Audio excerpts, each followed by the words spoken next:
उल्हासनगरमध्ये अनधिकृत डंपिंग विरोधात काँग्रेसचं सध्या उपोषण सुरू दिसतंय।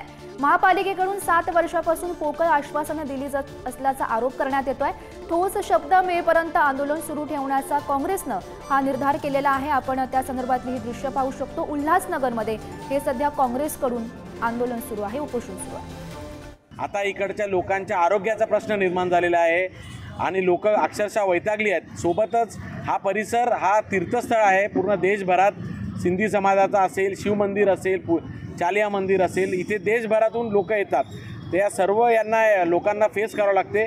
म्हणून काँग्रेसच्या वतीनं पण आता आंदोलन घेण्यात येत आहे आणि आता हे अधिवेशन चालू आहे। तिथे राज्य सरकारवर दबाव आणण्यासाठी, महानगरपालिकेवर दबाव आणण्यासाठी आणि जोपर्यंत आम्हाला ठोस हे तारीख महिना सांगत नाही की तेव्हापासून डंपिंग बंद होईल, तोपर्यंत हे आंदोलन सुरू राहणार।